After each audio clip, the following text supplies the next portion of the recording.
ካብ ትግራይ ሆራይዘን ኣብዘለኹም ድሙቕ ሰላምታ ናይ ብጻሕኩም ክብራትን ፍትዋትን ተኸታተልትና ንሕዚ ዘተኣኻኽብ ናይ መሓደሽትን እዋናዊ ህጹጽ ምዕባለታትን ቀሪብናልኩም ኣለና ንምክትታልኩም ንዕድም ሰዓብና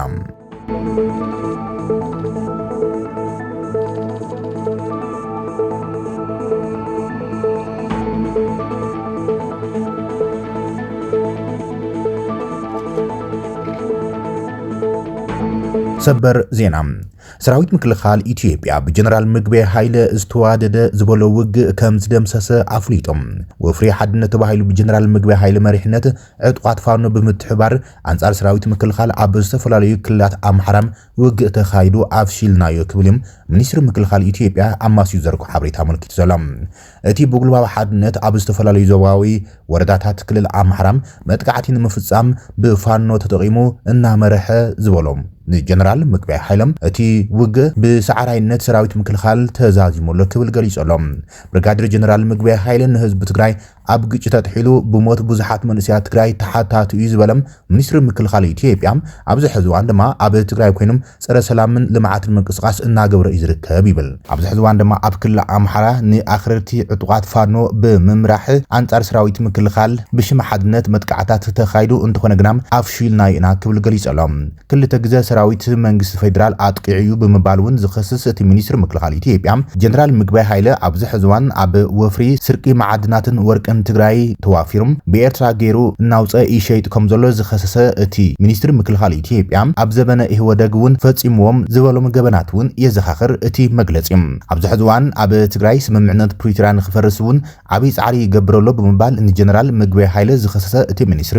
ንግዜያዊ ምምሕዳር ትግራይ ብሓይሊ ተቆጻጺሮም ኣብ ፀረ ሰላምን ፀረ ልምዓትን ምንቅስቃስ ኮይኑ ማህተም ምምሕዳራት ይምንጥልሎ ብምባል እውን ይኸሶም እዚ ነቲ ዕሱብ ፋኖ ከም ተሓባባሪ ተጠቂሞም ነተኽራሪ ኣብ ገዛእ ክልሉም ኣብ ዘይድሊ ዕንወት ክዋፈር ገይርዎሎ ብምባል ድማ ንፋኖ መሪሑ ኩናት ብምውላዕ ይኸሶ እቲ ሚኒስትሪ ይኹን እምበር እቲ ብሽም ሓድነት ዝተጀመረ ወፍሪ ሩኢ ሰብኣውን ነዋታኖ ኪሳራታት ስዒቡ እዩ ይብል እቲ መግለፂ ሚኒስትር ምክልኻል ኣብ ደቡብ ጎንደር ምዕራብ ጎንደር ሰሜን ጎጃም ምብራቅ ጎጃም ምዕራብ ጎጃም ሰሜን ወሎ ድማ በቲ ብጀነራል ምግበይ ተላእኽቲ ዝበሎም ዕጡቃት ዝተወልዐ ኩናት እትሓዊ ንባዕሎም ለብሊብዎም ብምባል እውን ይገለጽ ኣብዞም ዝሓለፉ ክልተ መዓልታት ጥራሕ ድማ ይብል መግለጺ ሚኒስትር ምክልኻል ኢትዮጵያ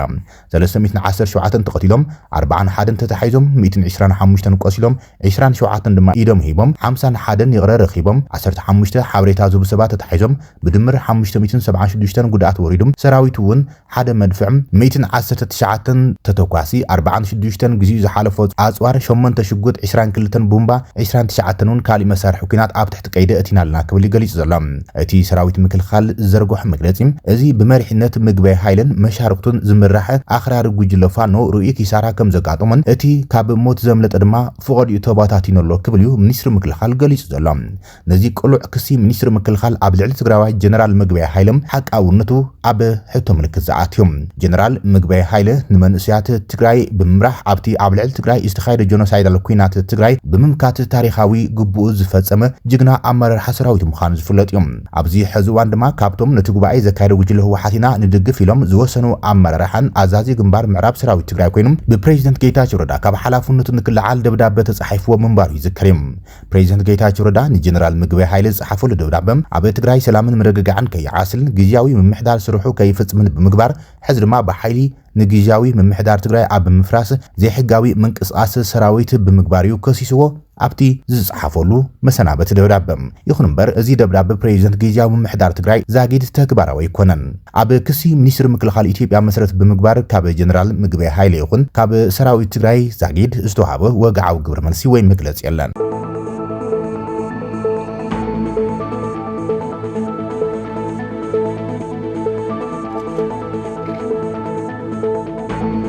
ኣዘራራቢ ጉዳይ ምክትል ፕሬዚደንት ግዜያዊ ምምሕዳር ትግራይ ጀነራል ታደሰ ወረዳ ፕሬዚደንት ግዜያዊ ምምሕዳር ትግራይ ኣቶ ጌታቸው ረዳ ብዕሊ ካብ ስልጣኑ ከም ዝወረደ ዝተባሃለ ነገር የለን እዮም ብመሰረት ሕጊ ሕዚ እውን ፕሬዚደንት ግዜያዊ ምምሕዳር ምዃኑ ዋላ ይፈለጥ ካብ ትግራይ ካብ ዝወፀ ግን ልዕሊ ሰሙን ሓሊፎሎም ምክትሉ ጀነራል ጻድቃን ገብረትንሳኤን እውን ብተማሳሊ ካብ ትግራይ ወፂኡ ከም ዘሎ ዝፍለጥ ኮይኖም ምክትል ፕሬዚደንትን ሓላፊ ካቢኔ ሴክሬታሪያት ሰላምን ጸጥታን ዝኾነ ጀነራል ታደሰ ወረደ ኣብ መቐለ ኮይኑ እዩ ዝሰርሕ ዘሎ ጀነራል ታደሰ ወረደ ፕሬዚደንት ግዜያዊ ምምሕዳር ኮይኑ ዝብሉ ሰበር ዜናት ብወገን ነቲ ብዶክተር ደብረጽዮን ገብረ ሚካኤል ዝምራሕ ጉጅለ ህወሓት ቅርበት ዘለዎም ፍልፍላት ዜና እናተጸብጸበ ይቀንዮም ደብዳቤ ብሽሞት እቲ ፕሬዚደንት ኮይኑ ዝበልዎ ምክትል ፕሬዚደንት ጀነራል ታደሰም ካብቲ ዝሓለፈ ሰውን ጀሚሩ ክሳብ ሎሚ ዓርቢ ከም ዝበጽሕዮም እናገለጹ ቀንዮም ይኹን እምበር እቲ ፕሬዚደንት ጌታቸው ረዳ ዝምራሕ ግዚያዊ ምምሕዳር ንክወድቕን ሓላፍነቱን ከይፍጽምን ቀንዲ ምኽንያት ኮይኑ ተባሂሉ በቲ ፕሬዚደንት ከይተረፈ ዝተነቐፈም ጀነራል ታደሰ ወረደ ብምንታይ መዐቀኒ ፕሬዚደንት ከም ዝኾነ ዝተገለጸ ነገር የለን ብወገን እቲ ብደብረጽዮን ዝምራሕ ጉጅለ ህወሓት ጀነራል ታደሰ ወረደም ፕሬዚደንት ክኾነሎም እኳ መንግስቲ ፌደራል ሕቶ ቀሪቦም እንትነበሩም እንተኾነ ግና ነጺጎም ከም ዝነበረ እዩ ዝፍለጥ ቀዳማይ ሚኒስትር አብይ አሕመድ ትማሊ ኣብ ፓርላማ ቀሪቡ ኣብ ዝሃቦ መብርህ እውን እቲ መምሓይሽ ሕጊ ተገይርሉ ከም ብሓዱሽ ክዋቀሩ ዝበሎም ግዚያዊ ምምሕዳር ትግራይ ንኩሎም ፖለቲካዊ ሓይልታት ትግራይ ዘካተተ ምኽሪ ይካየድ ከም ዘሎ ገሊጾም እቲ ግዚያዊ ምምሕዳር ንዝቕጽል ሓደ ዓመት ክሳብ ሃገራዊ መረፃ 2018 ክጸንሕ ምዃኑን ሓደሽቲ ኣመራርሓ ድማ ናብቲ ግዚያዊ ምምሕዳር ትግራይ ከም ዝመጹም እቲ ቀዳማይ ሚኒስትር መላኺት እዮም ብልጽግና በዓል እውን ኣብቲ ከም ብሓዱሽ ክጣይሹ ተባሂሉ ዘሎ ግዚያዊ ምምሕዳር ከም ዝካተት እዩ ቀዳማይ ሚኒስትር ገሊጾም ኣብቲ ጉዳይ መሰረት ብምግባር ድማ ምስ ፕሬዚደንት ግዚያዊ ምምሕዳር ጌታቸው ረዳም ጀነራል ታደሰ ወረደን ጀነራል ጻድቃን ገብረትንሳኤን ህወሓትን ፖለቲካውያን ፓርቲታት ትግራይን ብምምኽኻር ይካየድ ከም ዘሎ ገሊጾም እዚ ድማ እቲ ኣብ ትግራይ ጸንሐ ብሓደ ፓርቲ ህወሓት ዝተዓምለለ ፖለቲካዊ ስርዓት ከብቅዕን ኩሎም ውድባት ፖለቲካ ተጋሩ ዝሳተፉሉን ዝወዳደሩሉን ስርዓት ንኽትከል በሪ ዝኸፍት ምዃኑ ኣገዳሲ ምዕባል እዮም ካብቲ ቀዳማይ ሚኒስትር ተሰሚዑ ዘሎ ብልጽግና ብሚኒስትር ዛዲግ አብርሃ ምልመላ ተሳትፍቲ ኣመራርሓ ኣብቲ ግዚያዊ ምምሕዳር ይካየድ ከም ዘሎም ዝተረኸበ ሓበሬታ ይመላኽት እቲ ጉባኤ ዘካየደ ብዶክተር ደብረጽዮን ዝምራሕ ጉጅለ ህወሓት 50 ክድምር ሓደ ስልጣን ግዚያዊ ምምሕዳር ንዓዩ ዝምልከት ኢሉም ብናቶ ዓብላልነት ዳግም ክመዓራር ኢሉም ሕቶ ኣቕሪቡ ይንቀሳቐስ ከም ዘሎ ዝፍለጥ እዮም ብተኣመንቱ ዕጡቓት ኣቢሉ እውን ስልጣን ግዚያዊ ምምሕዳር ትግራይ ኣብዚ ሕዝባን ብዜካ ዞባ ደቡብ ትግራይ ጠቒሉ ተቋጻጺርዎ ከም ዘሎ ዝፍለጥ እዮም እንተኾነ እቲ 50 ክድምር ሓደ ስልጣን ንዓና ይምልከት ዝብል ፕሮፓጋንዳም ካብ ስምምዕነት ፕሪቶሪያ ወጻኢ ምዃኑ ዝፍለጥ ኮይኖም ስምምዕነት ፕሪቶሪያ እቲ ኣብ ትግራይ ዝጣየሽ ግዚያዊ ምምሕዳር ንኩሎም ሓይልታት ፖለቲካ ትግራይ ዘካተተን ኣሳታፍን ክኸውን ኣለዎ እዩ ዝብል በዚ ድማ እቲ ብዓብላልነት ህወሓትን ክልተ ዓመታት ዝጸንሐ ግዚያዊ ምምሕዳር ትግራይ ውጽኢታዊ ዘይምዃኑ ስዒቡ ይመስል ብወገን ተፈራራሚ ስምምዕነት ፕሪቶሪያ መንግስቲ ፌደራል ንኩሎም ሓይልታት ፖለቲካ ትግራይ ብማዕረ ዘሳተፈም ናይ ሓደ ዓመት ግዚያዊ ምምሕዳር ትግራይ ዳግም ክጣይሽ ከም ዝወሰነ መላኺቱ ዘሎ ቀዳማይ ሚኒስትር እዚ ድማ ንመረፃ 2018 ኣብቲ ከም ብሓዱሽ ዝጣይሽ ዘሎ ግዚያዊ ምምሕዳር ዝህልው ፓርቲታት ጽቡቕ ዕድል ክፈጥረሎም ተባሂሉ ተገሚተሎ እቲ ግዚያዊ ምምሕዳር ንመረፃ ዝኸውን ኩነታት ክፈጥር ሓላፍነት ከም ዘለዎ ቀዳማይ ሚኒስትር ገሊጾም ምክትል ፕሬዚደንት ግዚያዊ ምምሕዳር ዝኾነ ጀነራል ታደሰ ወረደም ቅድሚ ሰሙን ናብ ኣዲስ ኣበባ ተጓዒዙ ምስ ፊልድ ማርሻል ብርሃኑ ጁላን ሓላፊ ሃገራዊ ድሕነት ሬድዋን ሁሴን እውን ተራኺቡ ከም ዘተን ናብ መቐለ ከም ዝመለሰ ይዝከር እዮም ሎም መዓልቲ ዓርቢ እውን ዳግም ናብ ኣዲስ ኣበባ ኣማሲኡ ተጓዒዙ ዘሎ እቲ ጀነራል ኣብቲ ናይ ዝሓለፈ ሰሙን ጉዕዙ 4 ቀንዲ ክፍጽሞም ዝግባእ ንጥብታት ተነጊሩ ወይና ጸብጺብና ምንባርና ይዝከር ብቐዳምነት መሓውር ግዚያዊ ምምሕዳር ናብ ዝነበረ ቅርጽን ስራሕን ክምለስ ዘይሕጋውያን ክልላታት ክለዓሉም እተን ናይ ቅድሚ 2013 ካምፕታት ሰራዊት ምክልኻል ካብ ሰራዊት ትግራይ ናጻ ክኾናን TDF ናብ ናይ ባዕሉ ካምፕታት ከኣቱን DDR ክቕጽልን ዝብላ ንጥብታት እየን እንትኾነ ካብዚአን ዛጊድ ተግባራዊ ዝኾነ ነገር የለን እቲ ብዶክተር ደብረጽዮን ገብረ ሚካኤል ዝምራሕ ጉጅለ ህወሓት ዘዋፍሮም ዕጡቓት ተጠቒሙ ነቶም ማሕበራት ግዚያዊ ምምሕዳር ብዜካ ዞባ ደቡብን ዞባ ምዕራብን ትግራይ ተቆጻጺሩ ይዝርከብ እዚ ድማ ጀነራል ታደሰ ወረደ ካብ ኣዲስ ኣበባ ከተግብረን ዝተዋሃብኦ ልኡኻት ከም ዘፈጸመ ዘመላኽት እዮም እሞ ሎሚ ኣማሲኡ ናብ ኣዲስ ኣበባ ተጓዒዙሎም ጀነራል ታደሰ ወረደም እንታይ ሓዱሽ ነገር ሒዞም ናብ ትግራይ መቐለ ክምለሱ ገና ክንሰምዕ ኢና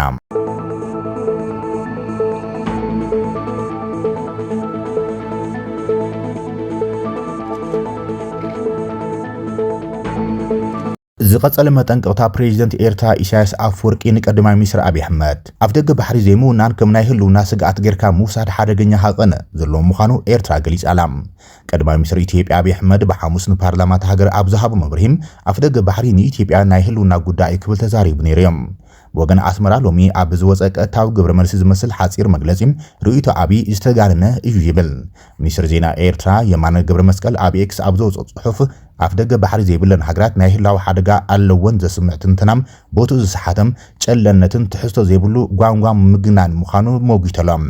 ብኩለን ሃገራት ዝተዋሃድን ንነዊሕ እዋን ዝጸንሐ ተጸባኢ ምርጋጥ ሓይሊ ባሕሪም እንተተፈጺሙ ጥራሕ ናይ ህላዊ ስጋኣት ክፈጥር ከም ዝኽእል እቲ ስም አብይ አሕመድ ዘይጠቐሰም ሚኒስትር የማነ ቻርሊ ከረድ ዝፍትን ብትሕዝቱ ሓደገኛን ንጥዑይ ክልቲኣዊ ርክብ ይኹን ነቲ ኣብ ሕዱራት ክብርታትን ዓለም ለኻዊ ሕግን ዝተመስረተም ዞባዊ ምትሕጋዝ ዝጻረር እዩ ክብል እቲ ኣብ ኤክስ ዝወጽእ ሓፂር መልሲ ናይቲ ሚኒስትር ይነቅፍ ኤርትራም እቲ ወገን ኢትዮጵያ ብዛዕባ ኣፍደገ ባሕሪ ዝወሃብ ዘሎ መግለፂታት ከም ዘሰክፋ ክትገልጽ ጸኒሓ ሚኒስትር ጉዳያት ወጻኢ ኤርትራ ዑስማን ሳልሕ እውን ብሰሉስ ኣብ ኣስመራ ንዝርከቡ ኣምባሳደራት ወከልትን ሃገራት ወጻኢ ኣብ ዘካየዶ ዘይልሙድ ኣኼባ ብወገን ኣዲስ ኣበባ ዝቃላሓ ዘሎም ብዲፕሎማሲ ይኹን ብወተሃደራዊ ሓይሊ ኣፍደገ ባሕርን معسكر حيل بحر نايمركاب جوجي شوهات نهاجرو كم زقطع عبره نيريوم إثيوبيا نلعلونتن جزعتها وحدنتن جروابتها كتخبر محبرسب عالمن عقدستي أكلاتون سقطك جبرلا إيرتات محسن كبلون مزوعة تقريبيوم أبي أحمد أبنايت مالي وعلو بارلاما هاجرو بزيكوينات أفدق بحري كخفت الله كم زل بمجلات وانت أفدق بحري محتاجن كم نوري زغوص الجزم أبكعيب مبالم نأسمره زقسن أي مسلن يوم كتب أزعب زل حزبي من لواتن كابد خنت كوتسن زلي 130 مليون حزبيم شافو تحنسلو تعاسيو أب ما أسرتك نبر أي كلنيو قبل دغاغيمو أتنكيقو يا أبيم نزراربو لينا نبل زلن أمبر نواغا أيكونن وقون أيدلنيوم بزح كستات يسمعيو زبزح كستات جن ما يزعق قراي كونن كبليو أبي تزاريبهم زبيرتا حو حزبيو زبيرتا مسكن حزبيم كم يوتيوبيا كعب زدل حزبيم زدل معاتيو وق أيكونن تحبابير كامل معن تحبابير كام مسرح نمبر حدن تحدم موغام ناتنا على ما يكونن اليوم بخال من قدي عبد اليوتيوبيا زخونه هاجر ورارك فصمن كابزيومرنا حلمي دو كبلنا يخلي زبل سقادما يبلنان فصمو أيكلنيم أجي كسمرلو كبل اتقدم ميسر تزاربو خينم زخونه دفيرو زفتننا يلن وكل مدلاو سلاز زغبرنا يبل اتقدم منيسر ابزي زحلف اسات كل عامت نام قرقله زمص زمدنا كلشين حغراتنا بوطرن متفنان يعرر كم زلو يغلاص مغلص مرح ኢትዮጵያ ዘይቀደው ዝመስል ሚኒስትር የማነ ገብረ መስቀል ኣብ 2010 ሸዓተን ኤርትራም ኣፍደገ ባሕሪ ንሓይሊ ባሕሪ ኢትዮጵያ ክትኸፍትያ ብዝብል ንዝቀርብ ዝነበረ ነቐቢታ ንምርግጋ ዝሃቡ ምላሽውን ሎሚ ኣብ ዝሃቡ ገብረ መልሲ ብምትሳር ተቐሚለሎም ኤርትራ ምስ ኢትዮጵያ ይኹን ሃገራት ናይ ዞባ ትገብሮ ዝምድናታት ይኹን ስምምዓት እንዳላውነተን መሬታዊ ሓድነታን ከምውን ባሕራውን ኣየራውን ግዛታም ዘኸብርን ኣብ ንጹር ህጉራዊ ሕግታትን ኣገባባትን ዝተመርኮሰ ክብልዩ እቲ ሚኒስተር ኣብቲ ሰላም ዝመረሉ ዝነበረ እዋን ጽሒፍ ነይሮም